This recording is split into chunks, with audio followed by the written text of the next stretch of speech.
Evening all friends, मैं अर्चना आप सभी का जज अकेडमी में हार्दिक स्वागत करती हूँ। आज का हमारा बहुत ही बेहतरीन टॉपिक रहने वाला है, कह सकते हैं हर एग्जाम के लिए बहुत ही इम्पोर्टेंट टॉपिक है आरबीआई। यानी जो हमारा ये बैंक है आरबीआई, भारतीय रिजर्व बैंक, हर एग्जाम के लिए बहुत अच्छे मार्क्स अदा करता है। यानी इस चैप्टर से बहुत अच्छे अच्छे क्वेश्चन पूछे जाते हैं। तो सारे क्वेश्चन जीरो लेवल से लेकर टॉप तक सारे क्वेश्चन हम लोग इस क्लास में कवर करने वाले हैं आरबीआई से संबंधित। जो हमारा आरबीआई बैंक है ये भारत का सर्वोच्च बैंक है, यानी सबसे बड़ा बैंक है, केंद्रीय बैंक।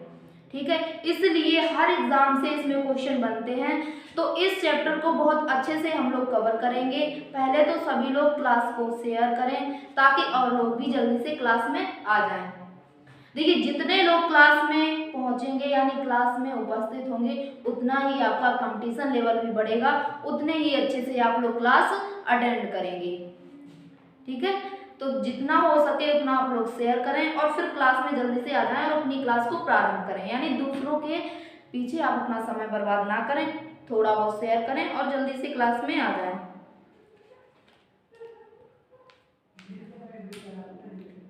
तो आज का हमारा टॉपिक क्या है? आरबीआई यानी भारतीय रिजर्व बैंक। टॉपिक क्या है? भारतीय रिजर्व बैंक। भारतीय रिजर्व बैंक क्या बोलते हैं इसको? आरबीआई। अब देखिए, जो भारतीय रिजर्व बैंक हमारा आज का टॉपिक है, कहाँ से इसमें हम लोग स्टार्ट करेंगे। इसकी पहले संरचना जानेंगे कि आरबीआई की संरचना क्या है, इसकी स्थापना कब हुई थी, इसके गवर्नर कौन कौन है, कितने सदस्य इसमें होते हैं। क्योंकि क्वेश्चन हमारा इसी प्रकार से पूछा जाता है कि आरबीआई की स्थापना कब हुई थी, आरबीआई जो बैंक है इसमें जो मुख्यालय है तो मुख्यालय पर कितने सदस्य कार्यरत रहते हैं, स्वतंत्रता के बाद इसकी स्थापना कब हुई थी। दूसरा क्वेश्चन आएगा इसमें कि इसकी स्थापना और इसका मुख्यालय कहाँ है, इस प्रकार से क्वेश्चन आते हैं। तो पहला हमारा पॉइंट ये रहेगा कि आरबीआई कैसा बैंक है, तो आरबीआई एक केंद्रीय बैंक है। कैसा बैंक है? भारत का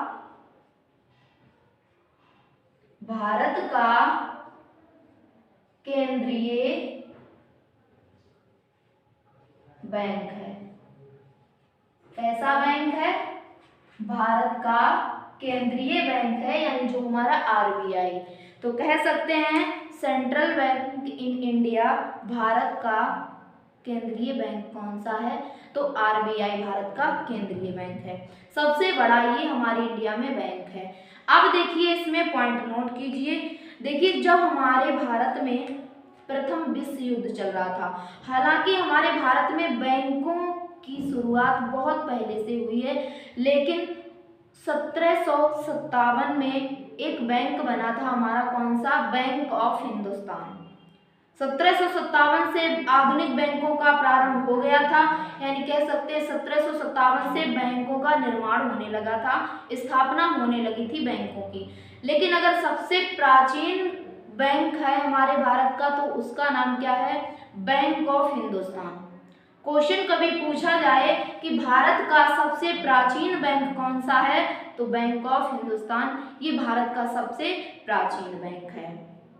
अब देखिए, 1757 के बाद जब आधुनिक बैंकों का प्रारंभ हुआ तो जो हमारा ये केंद्रीय बैंक है इसकी स्थापना कब हुई थी? इसकी स्थापना बहुत बाद में हुई। तो किस आधार पर इसकी स्थापना हुई?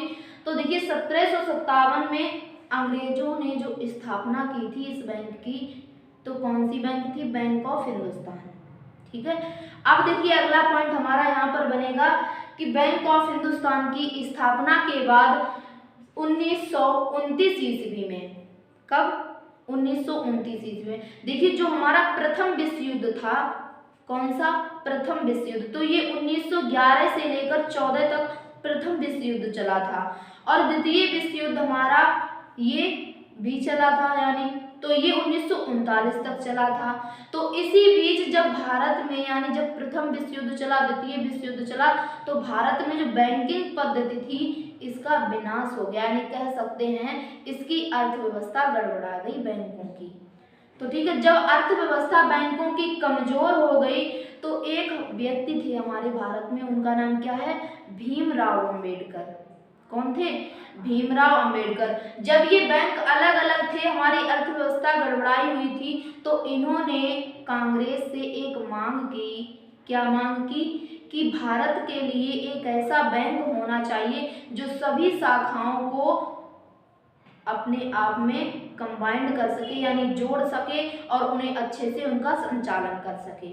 यानी एक मुख्य बैंक ऐसा होना चाहिए जिससे सभी शाखाएं जुड़ें और कार्यरत अच्छे से कार्य करें। तो ऐसा सुझाव रखा भीमराव अंबेडकर ने। अब सुझाव रखा तो भीमराव अंबेडकर ने ब्रिटिश सरकार से ये मांग की, तो ब्रिटिश सरकार ने एक नियम पारित किया। कौन सा नियम था, तो ब्रिटिश सरकार ने रॉयल कमीशन एक्ट एक पारित किया। कौन सा, रॉयल कमीशन एक्ट पारित किया। उसके तहत हिल्टन यंग कमीशन की स्थापना हुई। किसकी स्थापना हुई, हिल्टन यंग कमीशन की स्थापना हुई। और ये कब हुई थी, तो 1926 ईस्वी में इसकी स्थापना हुई थी। इस स्थापना के तहत आरबीआई एक्ट 1934 पारित किया गया। क्या किया गया, इसके तहत आरबीआई एक्ट 1934 पारित किया गया।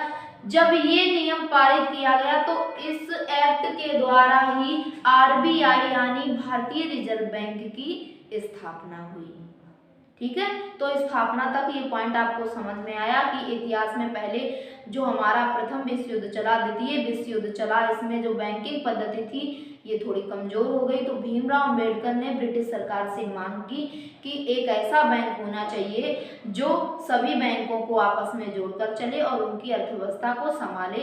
तो ब्रिटिश सरकार ने रॉयल कमीशन एक्ट पारित किया। तो इस कमीशन के तहत हिल्टन यंग कमीशन आया और हिल्टन यंग कमीशन ने आरबीआई एक्ट 1934 पारित किया और इस एक्ट के तहत ही आरबीआई की स्थापना हुई, जो भारत का एक केंद्रीय बैंक है। अब पॉइंट नोट कीजिए आप लोग। पहला पॉइंट हमारा इसमें क्या है, स्थापना। पहला पॉइंट क्या है, स्थापना। तो आरबीआई की स्थापना कब हुई थी, ये बहुत ही इजी क्वेश्चन है, सभी लोग जल्दी से रिप्लाई करें कि आरबीआई की स्थापना कब हुई थी, यानी भारतीय रिजर्व बैंक की स्थापना कब हुई थी। तो जल्दी से सभी लोग रिप्लाई दें।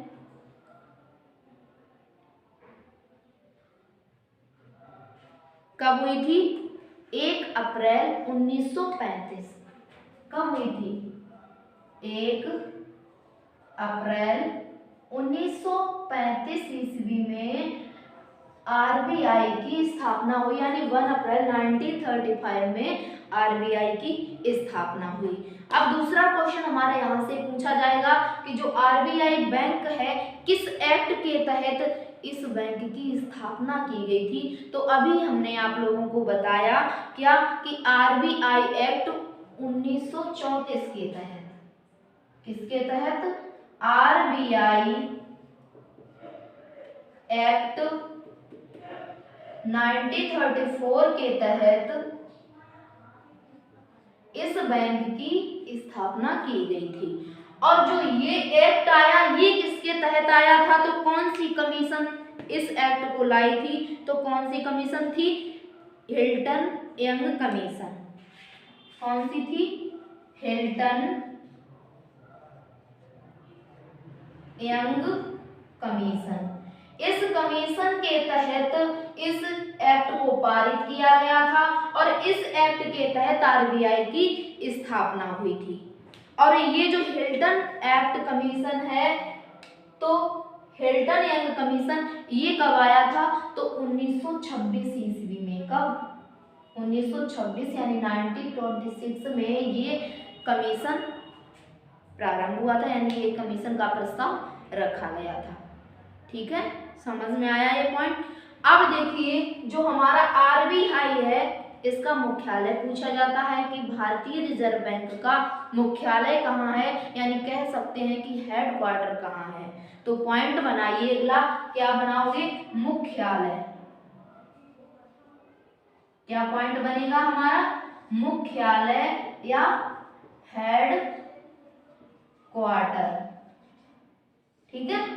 मुख्यालय या हेडक्वार्टर।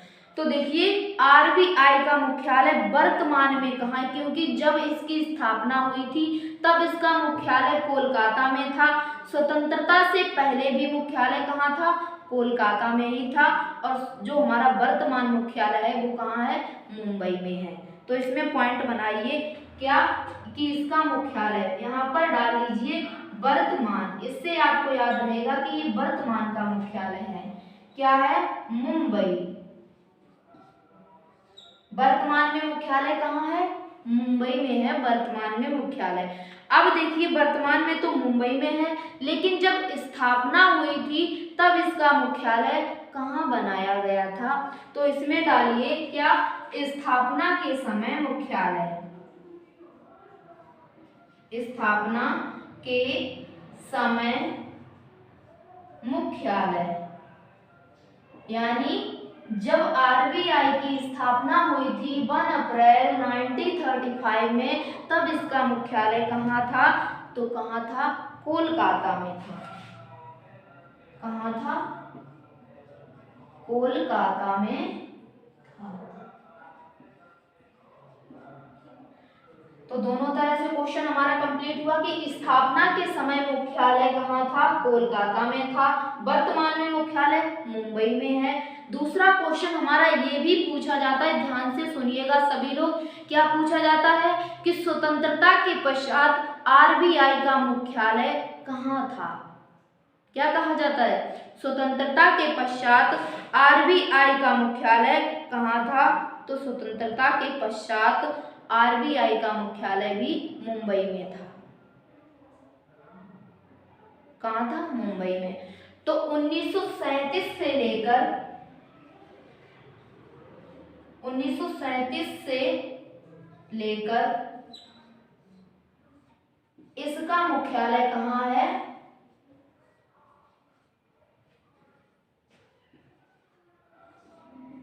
इसका मुख्यालय कहाँ है, तो मुंबई में है। कहाँ पर है, मुंबई में है। ठीक है, समझ में आया ये पॉइंट। यानी जब हमारा देश स्वतंत्र नहीं हुआ था उससे पहले भी इसका मुख्यालय कहाँ था, मुंबई में था। तो तीनों तरह से हमारा पॉइंट क्लियर हुआ कि आरबीआई का मुख्यालय कहाँ है, तो कहाँ है, मुंबई में वर्तमान में मुख्यालय है। लेकिन जब स्थापना हुई थी तो इसका मुख्यालय कोलकाता में था, लेकिन 1937 तक ही कोलकाता में रहा। 1937 के बाद इसका मुख्यालय मुंबई लाया गया और 1937 से लेकर अब तक इसका मुख्यालय मुंबई में ही है। ठीक है, समझ में आया मुख्यालय से पॉइंट सभी। अब देखिए इसमें आगे हम लोग बात करेंगे इसके राष्ट्रीयकरण की, क्योंकि क्वेश्चन आता है कि आरबीआई जो बैंक है इसका राष्ट्रीयकरण कब हुआ था। तो पॉइंट बनाइए इसमें, राष्ट्रीयकरण। राष्ट्रीयकरण, देखिए राष्ट्रीयकरण का मतलब क्या होता है कि पहले जो ये बैंक प्राइवेट सेक्टर में थी, लेकिन जब ये पब्लिक सेक्टर में यानी गवर्नमेंट सेक्टर में आ जाएंगी, सरकारी हो जाएंगी, तो ये कैसी हो जाएंगी, राष्ट्रीयकरण हो जाएगा इनका। तो ये किस में आएंगी, सरकार के हित में आ जाएंगी। तो इसमें पॉइंट बनाइए क्या कि इसका राष्ट्रीयकरण कब हुआ था। तो कब हुआ था, 1 जनवरी 1949 में हुआ था। कब हुआ था, 1 जनवरी 1949 में इसका राष्ट्रीयकरण हुआ था। यानी पहले ये बैंक प्राइवेट सेक्टर में थी, लेकिन जब इसका राष्ट्रीयकरण किया गया 1 जनवरी 1949 को, उसके बाद ये बैंक सरकारी हो गई। ठीक है, यानी गवर्नमेंट की हो गई। तो राष्ट्रीयकरण भी जान लिया आप लोगों ने, स्थापना भी जान ली। एक बार दोबारा से इसको देख लीजिए क्या कि आरबीआई जो बैंक है ये किस प्रकार का बैंक है, भारत का केंद्रीय बैंक है। ठीक है, दूसरा पॉइंट हमारा कि इसकी स्थापना कब हुई थी, तो 1 जनवरी 1935 में इसकी स्थापना हुई थी। तीसरा पॉइंट हमारा कि आरबीआई की जो स्थापना हुई थी किस एक्ट के तहत हुई थी, तो 1934 एक्ट के तहत हुई, आरबीआई एक्ट 1934 के तहत। तीसरा पॉइंट हमारा कि जो आरबीआई एक्ट 1934 आया था, ये किस कमीशन के द्वारा लाया गया था? तो हिल्टन यंग कमीशन के द्वारा लाया गया था। कब लाया गया था? तो 1926 ईस्वी में ये कमीशन के द्वारा लाया गया था। तीसरा पॉइंट हमारा क्या था इसमें? मुख्यालय यानी हेडक्वार्टर। तो आरबीआई का वर्तमान में मुख्यालय कहाँ है? मुंबई में है। स्थापना के समय इसका मुख्यालय कहाँ था? कोलकाता में था। 1937 से लेकर अब तक इसका मुख्यालय कहाँ रहा है? मुंबई में है। तीसरा क्वेश्चन हमारा ये बना कि इसका राष्ट्रीयकरण कब हुआ? जो आरबीआई है इसका राष्ट्रीयकरण कब हुआ? तो 1 जनवरी 1949 में इसका राष्ट्रीयकरण हुआ था इस बैंक का। यहाँ तक सभी लोगों को समझ में आए पॉइंट। अब देखिए बेसिक से इसमें हम लोग जान चुके हैं। अब देखिए इसमें आगे हम लोगों ने क्या बताया था कि इसकी संरचना के बारे में हम लोग जानेंगे। जो आरबीआई बैंक है इसका मुख्यालय है, वहां पर इसकी संरचना किस प्रकार से है। तो देखिए इसमें अगला पॉइंट नोट कीजिए, आरबीआई संरचना।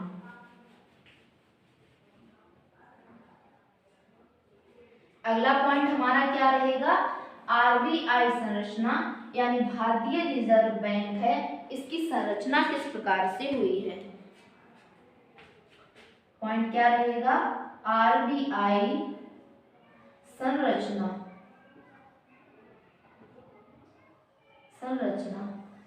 तो देखिए संरचना में जो मुख्यालय है, पहले मुख्यालय की बात करेंगे।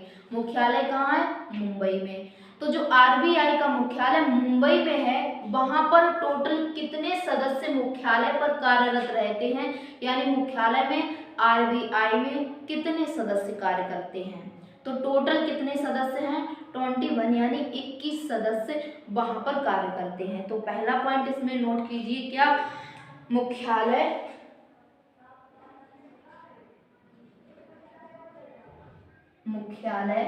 सभी लोगों को पता है कहाँ है?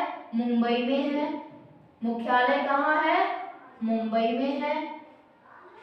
21 यानी वहां पर टोटल सदस्यों की संख्या कितनी है? 21 सदस्य निदेशक मंडल में है। कहाँ है? 21 सदस्य निदेशक मंडल में है।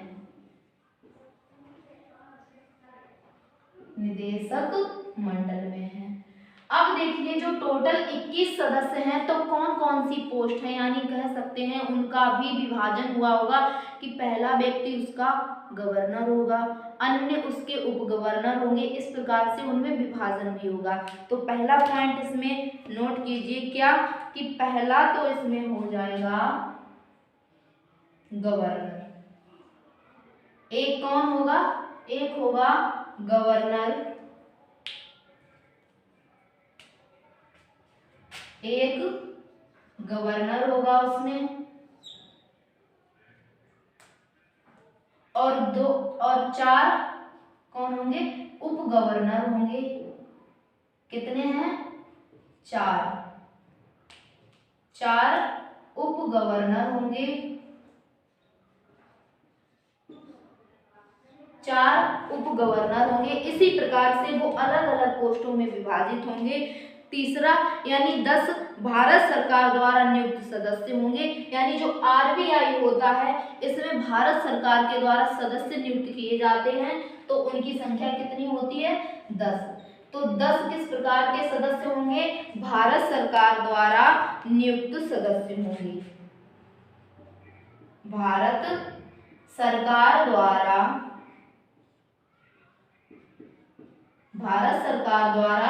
नियुक्त सदस्य कितने होंगे? 10 होंगे। ठीक है। एक हमारा गवर्नर यानी जो गवर्नर होंगे, 4 उप गवर्नर होंगे, 10 भारत सरकार के द्वारा जो सदस्य नियुक्त किए जाएंगे 10 वो होंगे, 2 वित्त मंत्रालय के सदस्य होंगे। कितने? 2 वित्त मंत्रालय के सदस्य होंगे। 2 वित्त मंत्रालय के सदस्य होंगे। और हमारे देखिए टोटल में कितने बकाया रह गए? तो टोटल में 4। तो 4 सदस्य कहाँ के होंगे? स्थानीय निकाय के होंगे। कहाँ के होंगे? स्थानीय निकाय से। समझ में आया सभी को? तो देखिए ये है आरबीआई की संरचना। अब इसमें एक बार ध्यान से देख लीजिए आप लोग, क्या कि इसका जो मुख्यालय मुंबई में है, यानी जो हेडक्वार्टर मुंबई में है, वहां पर कुल कितने सदस्य कार्य करते हैं? तो 21 सदस्य वहां पर निदेशक मंडल में कार्य करते हैं। तो इनका विभाजन भी आप लोग देख चुके हैं।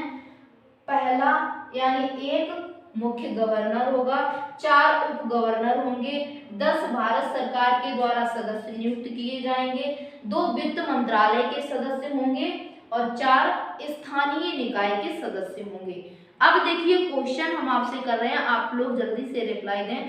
क्वेश्चन हमारा किस प्रकार से बनेगा? इसमें क्वेश्चन पूछा जाएगा कि भारत सरकार के द्वारा आरबीआई यानी निदेशक मंडल में कितने सदस्य नियुक्त किए जाते हैं? तो कितने सदस्य नियुक्त किए जाते हैं? 10 सदस्य नियुक्त किए जाते हैं। स्थानीय निकाय से कितने सदस्य नियुक्त किए जाते हैं? तो 4 सदस्य नियुक्त किए जाते हैं। गवर्नर यानी जो गवर्नर होता है उसकी संख्या कितनी होती है? तो सिंगल एक मुख्य गवर्नर होता है और उप गवर्नर की संख्या कितनी होती है? तो 4 उप गवर्नर होते हैं। और देखिए यहाँ पर वित्त मंत्रालय के सदस्य 2 होते हैं। ठीक है, संरचना आपको समझ में आई। उम्मीद करते हैं कि सभी को संरचना अच्छे से समझ में आई होगी। अब देखिए इसमें पहले तो आप लोग आरबीआई के गवर्नर के बारे में जान लीजिए। पहला पॉइंट हमारा क्या है? गवर्नर से। तो देखिए गवर्नर, पहले तो इसमें आप प्रथम गवर्नर बताएंगे कि आरबीआई के प्रथम गवर्नर कौन है। सभी लोग जल्दी से रिप्लाई दें कि आरबीआई के प्रथम गवर्नर कौन है।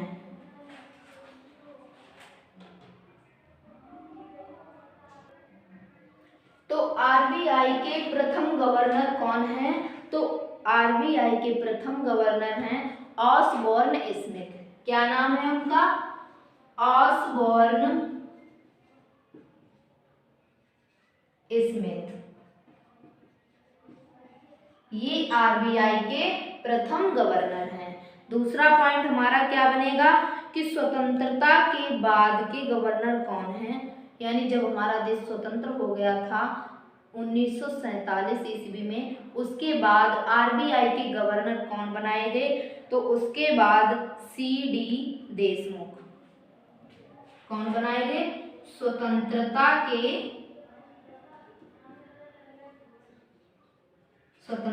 के बाद गवर्नर। तो स्वतंत्रता के बाद कौन गवर्नर थे? सीडी देशमुख। कौन है? सीडी देशमुख। सीडी देशमुख ये स्वतंत्रता के बाद प्रथम गवर्नर बनाए गए थे आरबीआई के। समझ में आया ये पॉइंट? तीसरा पॉइंट हमारा क्या बनेगा कि वर्तमान गवर्नर। तीसरा पॉइंट हमारा क्या बना? वर्तमान गवर्नर।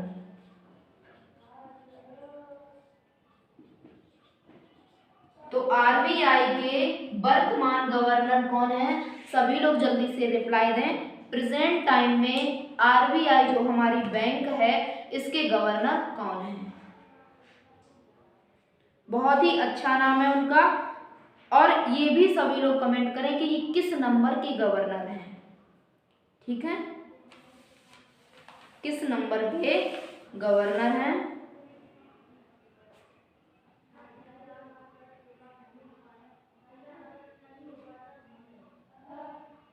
तो कौन से नंबर के गवर्नर हैं?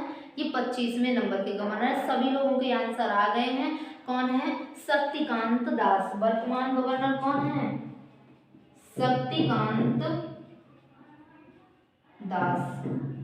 ये आरबीआई के वर्तमान गवर्नर हैं। किस नंबर के हैं? तो 25वें नंबर के हैं। 25वें नंबर के गवर्नर हैं आरबीआई के। ठीक है, अब देखिए क्वेश्चन कभी इस प्रकार से पूछा जाए कि 24वें नंबर के कौन थे, यानी शक्तिकांत दास किनके स्थान पर इन्होंने गवर्नर का पद धारण किया। तो यानी क्वेश्चन पूछने का ये मतलब हुआ कि शक्तिकांत दास से पहले आरबीआई के गवर्नर कौन थे, यानी कह सकते हैं 24वें गवर्नर कौन थे। तो इसमें भी ये पॉइंट नोट कर लीजिए, 24वें गवर्नर, 24वें गवर्नर कौन थे? उर्जित आर पटेल। कौन थे? उर्जित आर पटेल, ये 24वें गवर्नर थे। ठीक है, गवर्नर से पॉइंट समझ में आया आप लोगों को कि गवर्नर प्रथम कौन थे आरबीआई के? तो ऑसबॉर्न स्मिथ थे आरबीआई के प्रथम गवर्नर। स्वतंत्रता के बाद प्रथम गवर्नर कौन थे, यानी जब हमारा देश स्वतंत्र नहीं हुआ था उससे पहले तो हमारे देश की अर्थव्यवस्था ऐसी ही चल रही थी, लेकिन स्वतंत्रता के बाद जब हमारे भारतवासियों ने देश का विकास प्रारंभ किया, बैंकों में सुधार लाए, तो उसके बाद यानी स्वतंत्रता के बाद सीडी देशमुख को प्रथम गवर्नर बनाया गया था। इसलिए पॉइंट ये इम्पोर्टेंट रहता है, कई बार एग्जाम में ये क्वेश्चन पूछा गया है कि स्वतंत्रता के पश्चात आरबीआई के प्रथम गवर्नर कौन है? तो कौन है? सीडी देशमुख, ये प्रथम गवर्नर है स्वतंत्रता के बाद के। तीसरा क्वेश्चन हमारा क्या था कि वर्तमान गवर्नर कौन है? तो शक्तिकांत दास, ये वर्तमान गवर्नर हैं जो कि 25वें गवर्नर हैं। 24वें गवर्नर कौन थे? तो उर्जित आर पटेल, ये 24वें गवर्नर थे।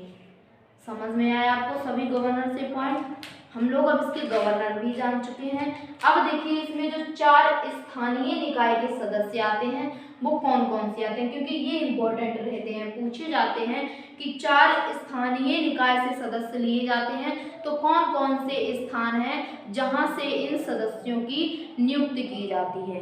तो अगला पॉइंट इसमें बनाएंगे हम लोग 4 स्थानीय निकाय।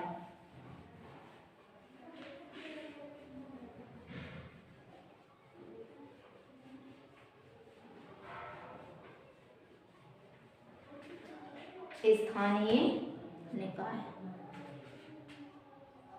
4 स्थानीय निकाय। अब देखिए जो 4 स्थानीय निकाय हैं तो किन किन स्थानों से 4 सदस्यों की नियुक्ति की जाती है। पहला स्थान क्या है? दिल्ली। दूसरा स्थान क्या है? मुंबई। तीसरा स्थान क्या है? चेन्नई। और चौथा स्थान है कोलकाता। इन 4 स्थानों से आरबीआई के स्थानीय व्यक्ति नियुक्त किए जाते हैं। पहला क्या था? मुंबई। पहला कौन सा शहर था? मुंबई शहर था। दूसरा दिल्ली। तीसरा चेन्नई। चौथा कोलकाता।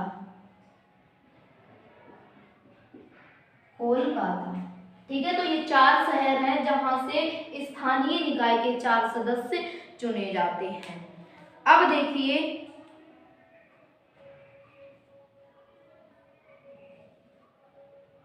जो ये 4 स्थानों से सदस्य चुने जाते हैं। अब देखिए इन चारों में कितने कितने सदस्य होंगे?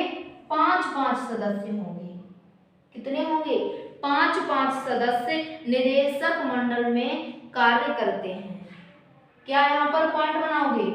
चारों निकायों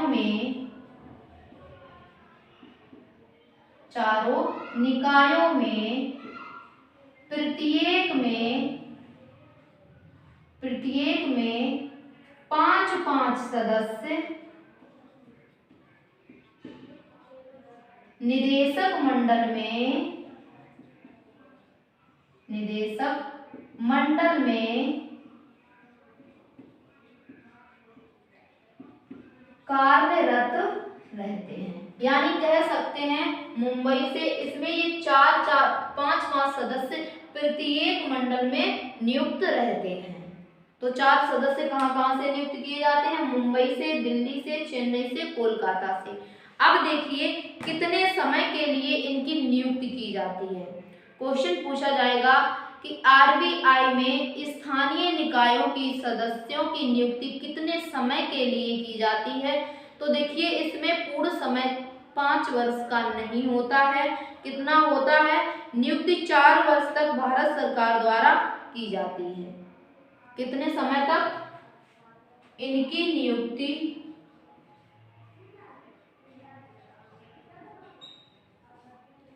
4 वर्ष के लिए,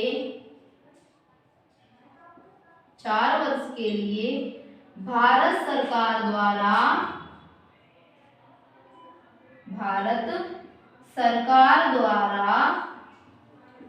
की जाती है। यानी इसका अगर हम कुल समय की बात करें, इसके कुल समय की बात करें कि जो हमारा आरबीआई है इसमें जो सदस्य होते हैं कितने समय के लिए नियुक्त किए जाते हैं, तो इसमें 5 साल से अधिक, यानी कह सकते हैं 4 साल से भी अधिक कोई बाउंडेशन इसमें रहती है कि 4 साल के बाद 4 साल तक ही इसके सदस्य नियुक्त किए जाएंगे। ज्यादातर यानी अधिक हो सकता है अधिकतम 5 साल के लिए। कितना हो सकता है? अधिकतम 5 वर्ष के लिए नियुक्त किए जा सकते हैं। वैसे तो 3 या 4 वर्ष के लिए ही नियुक्त किए जाते हैं। ठीक है, तो आपको इसमें कंफ्यूज नहीं होना है, वरना आप सोचो कि जो शक्तिकांत दास आए हैं ये प्रधानमंत्री की तरह यानी सीएम की तरह, पीएम की तरह 5 वर्ष तक कार्य करेंगे, ऐसा नहीं है। ज्यादा से ज्यादा यानी अधिकतम हो सकती है 5 वर्ष, कम से कम हो सकती है 2.5, 3 या 4 वर्ष तक। ठीक है, इतने समय के लिए ये सदस्य नियुक्त किए जाते हैं। अब देखिए ये तो थी संरचना, हम लोग देख चुके हैं। अब इसमें हमारा अगला पॉइंट रहेगा आरबीआई के कार्य, जो बहुत ही हमारा प्रसिद्ध पॉइंट रहेगा, यानी कह सकते हैं इंपॉर्टेंट पॉइंट रहेगा।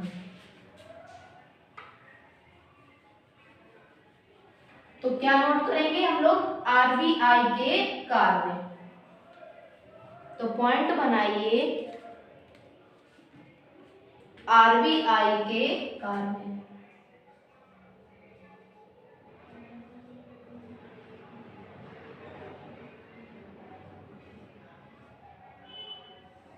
आरबीआई के कार्य, तो देखिए पहला इसमें कार्य रहेगा आरबीआई का क्या, कि सरकार का बैंक तथा वित्तीय सलाहकार होना। पहला पॉइंट क्या रहेगा? यानी जो ये बैंक है आरबीआई बैंक, ये कैसा है? ये एक सरकार का बैंक है और ये वित्तीय सलाह प्रदान करता है किसको? सरकार को। तो पॉइंट इसमें नोट कीजिए, सरकार का बैंक तथा सरकार का बैंक तथा वित्तीय सलाह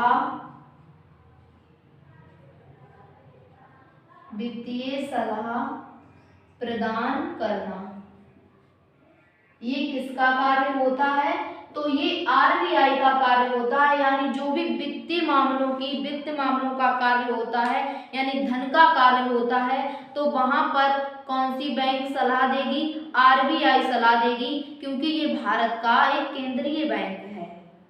इसलिए जो भी वित्त से संबंधित यानी धन से संबंधित कोई भी काम होगा तो इसमें सलाहकार कौन बनेगा? आरबीआई बनेगा।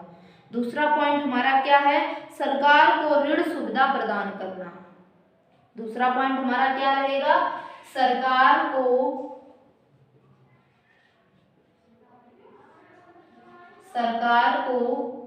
ऋण सुविधा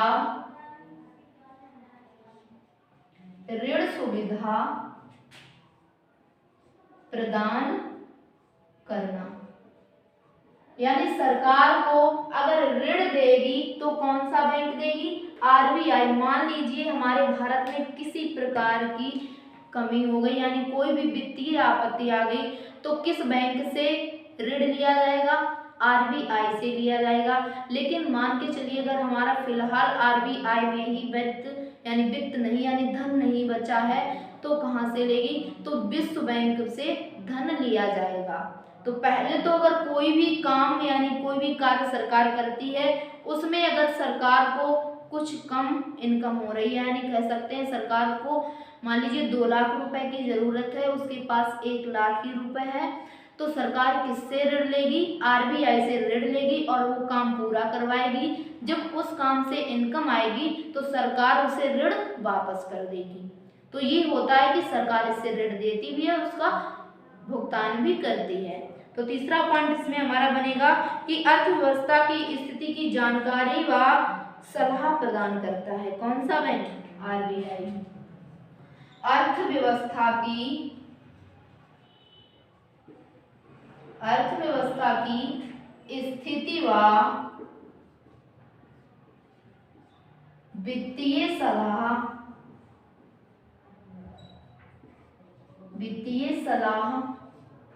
भी प्रदान करता है। वित्तीय सलाह भी प्रदान करता है। कौन सा बैंक? आरबीआई।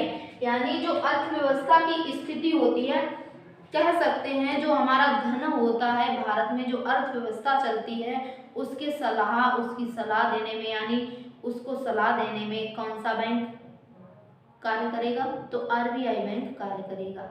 ठीक है, सलाह किससे ली जाएगी? आरबीआई से ली जाएगी। दूसरा पॉइंट हमारा इसमें क्या बनेगा? सरकार का प्रतिनिधित्व का कार्य भी कौन सा बैंक करेगा? आरबीआई करेगा।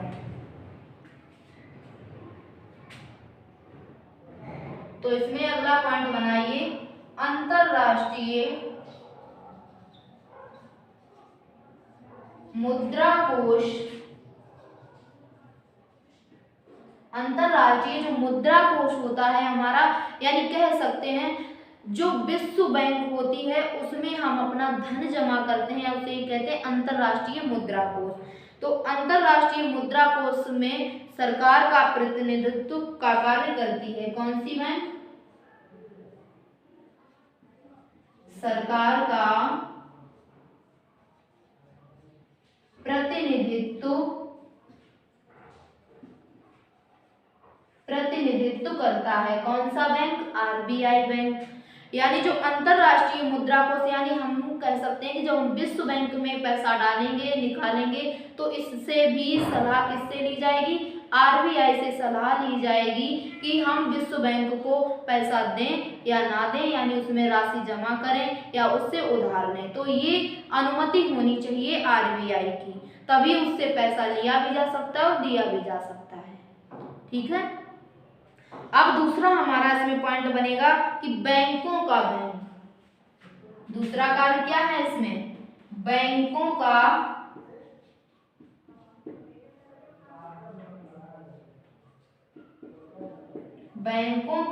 बैंक। तो देखिए इसमें पॉइंट क्या बनेंगे, जो हमारा आरबीआई है ये बैंकों का बैंक है। क्वेश्चन पूछा जाता है कि बैंकों का बैंक किसे कहा जाता है?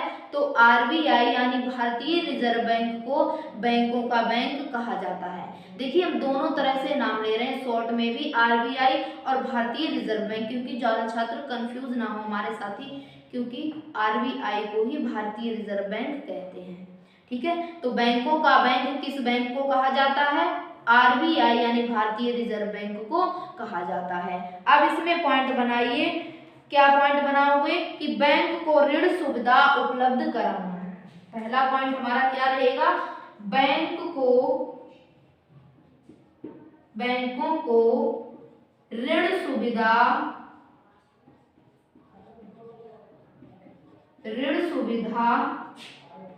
उपलब्ध कराना। जैसे क्या होता है, आरबीआई तो मान के चलिए हमारा बड़ा बैंक है, ये हमारा बड़ा बैंक हो गया, यानी मान लीजिए ये घर में प्रधान हो गया। प्रधान क्या मान के चलिए? पिताजी हो गए।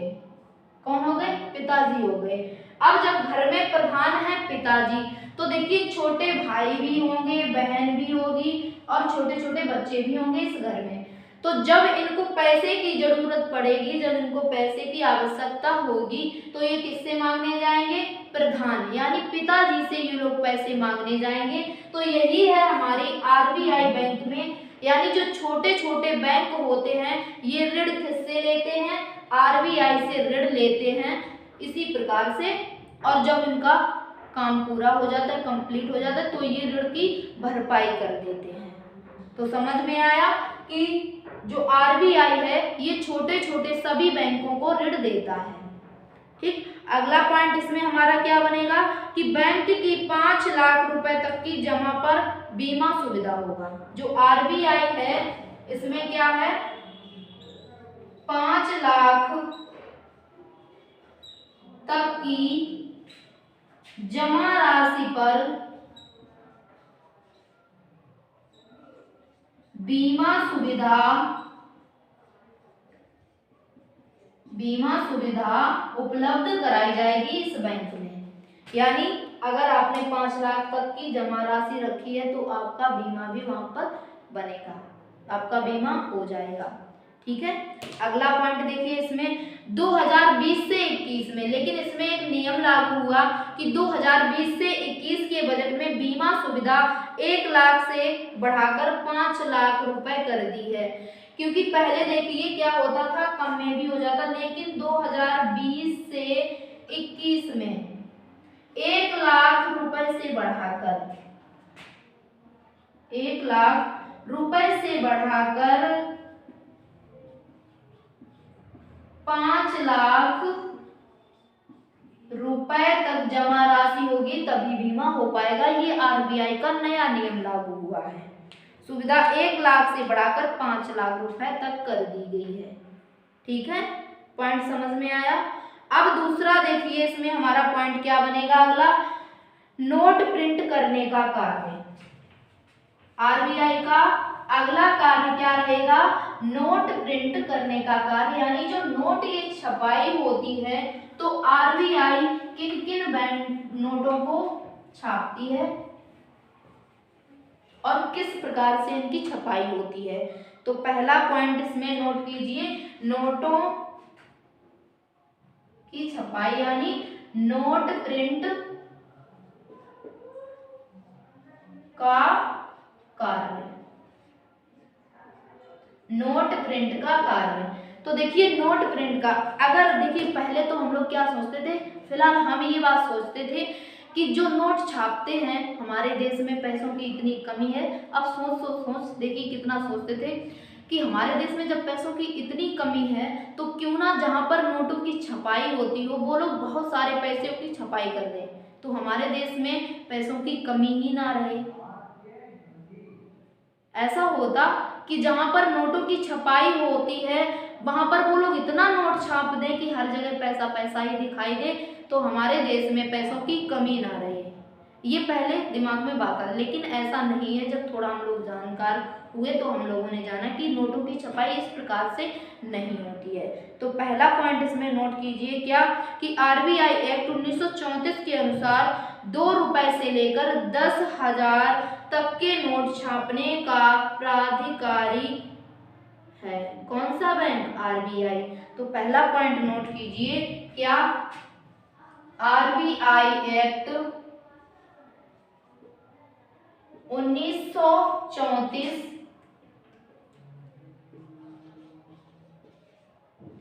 2 रुपए से लेकर, कितने से लेकर, 2 रुपए से लेकर 10,000 तक के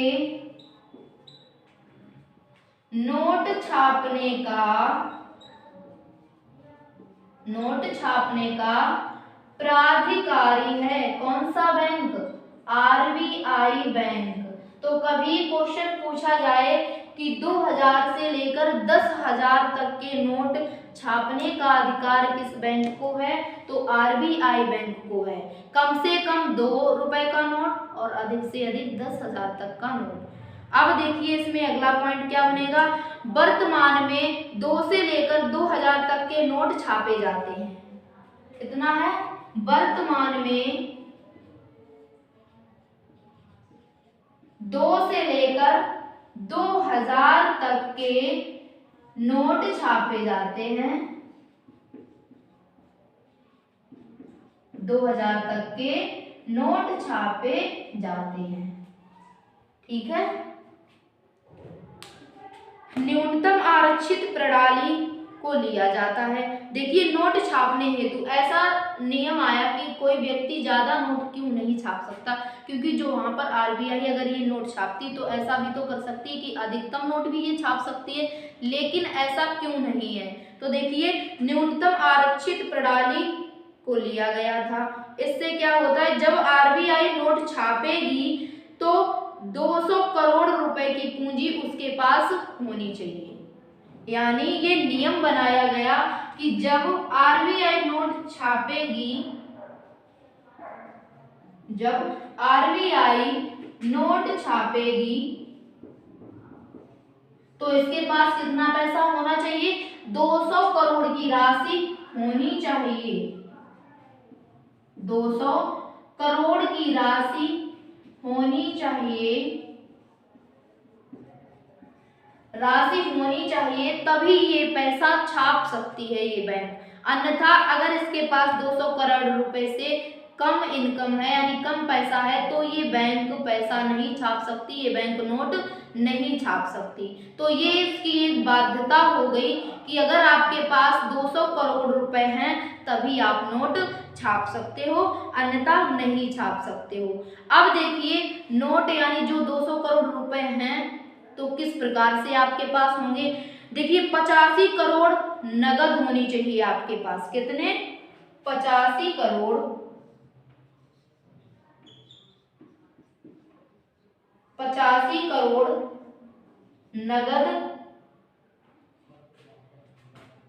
नगद विदेशी मुद्रा कोष में होनी चाहिए। विदेशी मुद्रा कोष में होने चाहिए।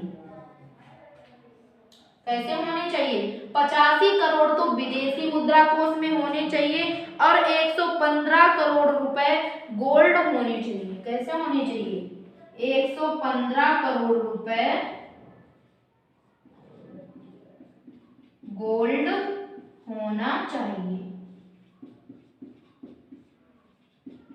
तो समझ में आया कि 115 करोड़ रुपए का इनके पास होना चाहिए और 85 करोड़ नगद मुद्रा होनी चाहिए, वो भी विदेशी मुद्रा कोष में होनी चाहिए। ठीक है, तभी ये नोट को छाप सकते हैं।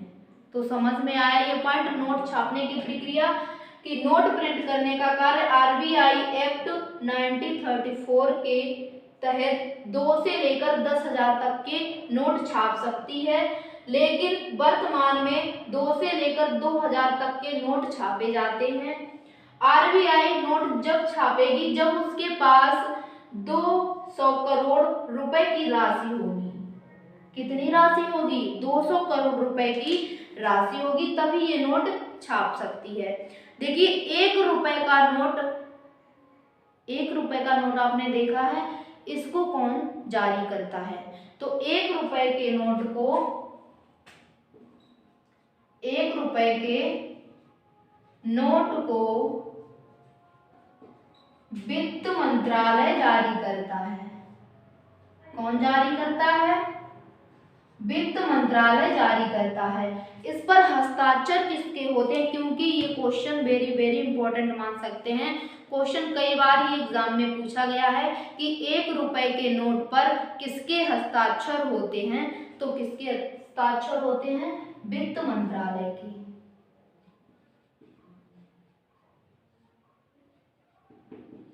वित्त मंत्रालय के हस्ताक्षर होते हैं। समझ में आया ये पॉइंट। तो ये थी आरबीआई की नोट प्रिंट की विशेषता यानी नोट प्रिंट का कार्य। अभी हमारे बहुत से कार्य बकाया हैं और भी पॉइंट हमारे बकाया जो हम लोग नेक्स्ट क्लास में करेंगे।